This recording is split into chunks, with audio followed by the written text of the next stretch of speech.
Japan की एक सुंदर और सरल सोच है जो आपके जीवन का असली मकसद समझा सकती है और हम इसे कुछ ही मिनटों में आपके सामने साफ और आसान शब्दों में रखेंगे।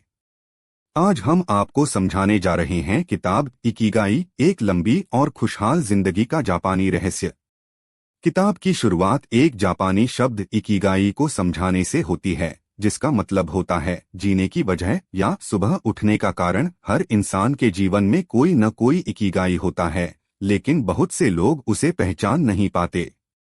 इस किताब के लेखक जापान के एक खूबसूरत द्वीप ओकिनावा गए, जहां दुनिया के सबसे ज्यादा उम्र तक जीने वाले लोग रहते हैं। वे जानना चाहते थे कि इन लोगों की लंबी, स्वस्थ और खुशहाल जिंदगी का राज क्या है। उन्होंने पाया कि इसका जवाब किसी चमत्कार में नहीं, बल्कि एक बहुत ही सादा, अर्थपूर्ण और सामूहिक जीवन शैली में छुपा है। ऐसा जीवन जिसमें उद्देश्य है, अपनापन है और हर दिन को जीने की खुशी है। ओकिनावा में लोग बहुत उम्रदराज होने के बाद भी पूरी तरह सक्रिय रहते हैं। वे 90 या 100 साल की उम्र में भी खाना बनाते हैं, बागवानी करते हैं, गाते हैं या अपने शौक पूरे करते हैं। वहाँ का कोई बूढ़ा व्यक्ति पौधों की छंटाई करता दिखाई दे सकता है या कोई दादी प्यार से टोकरी बुनती है। वे वही करते हैं जो उन्हें खुशी देता है और यही उनकी सेहत और मन की ताजगी का राज है। इसका सीधा मतलब ये है कि जब जिंदगी में कोई उद्देश्य होता है तो उम्र महज एक नंबर बन जाती है। अब सवाल है, वे लोग इतना ज्यादा जवान और ताजा कैसे बने रहते हैं? इसका जवाब भी बहुत सरल है। सबसे पहले तो उनका खाना, वे ज्यादातर सब्जियां, टोफू और मछली खाते हैं।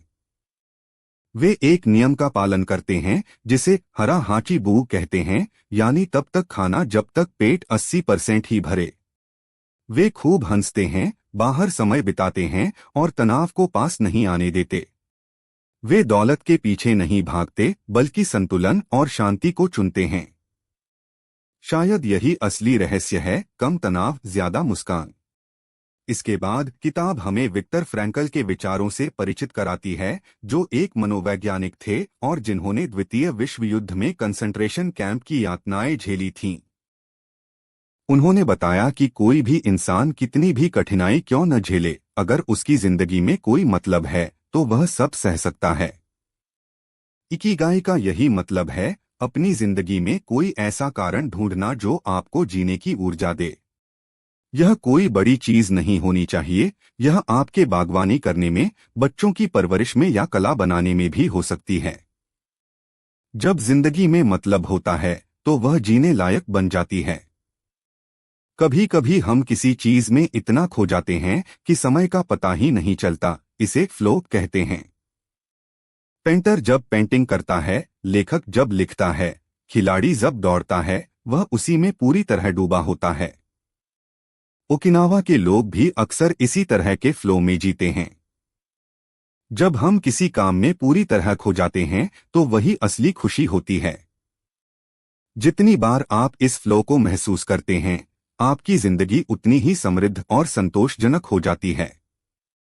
लेखकों ने जब ओकिनावा के 100 साल से ज्यादा उम्र वाले लोगों से मुलाकात की तो पाया कि उन सभी के अंदर एक चमक थी, एक सच्ची खुशी थी। कुछ अब भी हर दिन बागवानी करते थे, कुछ अपने परिवार के लिए खाना बनाते थे और कुछ गाते या संगीत बजाते थे। वे सिर्फ जिंदा नहीं थे, वे पूरी तरह से जी रहे थे। उनका राज था लगातार सीखते रहना, हंसते रहना और कभी भी जिज्ञासा न खोना। इन लोगों से हम क्या सीख सकते हैं? सबसे बड़ी बात, खुशी दौलत या नाम से नहीं आती। वह छोटे छोटे अच्छे कामों और सकारात्मक सोच से आती है। ये लोग भविष्य की चिंता नहीं करते, वे हर दिन को जीते हैं, दोस्तों से घिरे रहते हैं, प्रकृति के साथ समय बिताते हैं और छोटी छोटी चीजों में बड़ी खुशियां ढूंढते हैं। उनकी जिंदगी दिखने में भले ही सरल लगे, लेकिन वह बहुत गहरी होती है। खाने की बात करें तो वह भी उनके लंबे जीवन का एक बड़ा आधार है। उनका भोजन रंग बिरंगा होता है, सब्जियां, फल, समुद्री चीजें, टोफू और मिसो सूप से भरपूर। वे मछली खाते हैं, लेकिन मांस बहुत कम खाते हैं। वे हर दिन ग्रीन टी पीते हैं। सबसे जरूरी बात, वे कभी जरूरत से ज्यादा नहीं खाते। हरा हाचीबू का नियम उन्हें हल्का और स्वस्थ बनाए रखता है और कई बीमारियों से बचाता है। जहां आज के जमाने में लोग भारी भरकम जिम में पसीना बहाते हैं, वहीं ओकिनावा के लोग कुदरती और हल्की गतिविधियों से फिट रहते हैं। वे चलते हैं, बागवानी करते हैं, धीरे धीरे स्ट्रेच करते हैं। कुछ कराटे या ताई ची जैसी पारंपरिक विधाएं अपनाते हैं। कुछ लोग हर सुबह रेडियो ताइसो करते हैं, एक सामूहिक व्यायाम। इन सब में कोई भी चीज जोरदार नहीं है, लेकिन ये शरीर को मजबूत और लचीला बनाए रखती हैं। ओकिनावा के लोग जानते हैं कि जिंदगी कभी परफेक्ट नहीं होती, लेकिन वे अपूर्णता से लड़ते नहीं, बल्कि उसे अपनाते हैं। वे वाबीसबी के सिद्धांत में विश्वास करते हैं, यानी पुरानी, अधूरी और उम्रदराज चीजों में भी सुंदरता देखना। जैसे एक टूटा प्याला, एक बूढ़ा पेड़ या किसी चेहरे की झुर्रियां। वे इचिगो इची पर भी विश्वास करते हैं, यानी हर पल अनोखा होता है, दोबारा नहीं आता, इसलिए उसे पूरी तरह जियो। बदलाव और अपूर्णता को अपनाकर ही वे सच्ची शांति पाते हैं। अब सवाल आता है, हम अपना इकिगाई कैसे ढूंढें? लेखक बताते हैं कि इकिगाई उन 4 बातों के बीच का मिलन बिंदु है जो आपको पसंद है, जिसमें आप अच्छे हैं, जिसकी दुनिया को जरूरत है और जिससे आप पैसा कमा सकते हैं। आपका इकिगाई आपकी नौकरी हो सकती है, कोई शौक हो सकता है, आपका परिवार या कोई छोटा सा रोज का काम भी हो सकता है जो आपको खुशी देता है। जरूरी बात यह है कि आप चलते रहें, दूसरों से जुड़े रहें और अपने हर दिन को किसी अर्थ से भरें। आखिर में किताब का असली संदेश साफ है, लंबी उम्र और खुशी का राज दौलत, लग्जरी या दवाओं में नहीं है।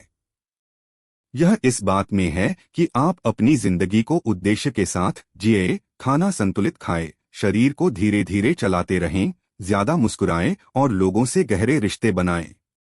आपका इकिगाई कहीं बाहर नहीं, वह आपके अंदर ही है। बस उसे पहचानने की जरूरत है।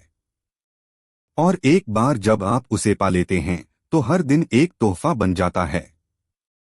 इसलिए याद रखिए, खुशी के लिए आपको अमीरी या शान नहीं चाहिए। आपको जरूरत है एक मकसद की, प्यार की, अपनेपन की और एक सादगी भरी जिंदगी की जिसमें सच्ची खुशी हो। यही है इकिगाई का सार। यह थी आज की ऑडियो बुक सारांश, इकिगाई। याद रखिए, ज्ञान तब बढ़ता है जब आप उसे रोजमर्रा की आदत बना लेते हैं। इसलिए हर दिन एक किताब सुनिए और इसे अपनी जिंदगी की यात्रा का हिस्सा बनाइए। अगर आपको यह पसंद आया हो तो हमारे चैनल को लाइक कीजिए, शेयर कीजिए और सब्सक्राइब करना न भूलें। फिर मिलेंगे कल एक नई किताब के साथ।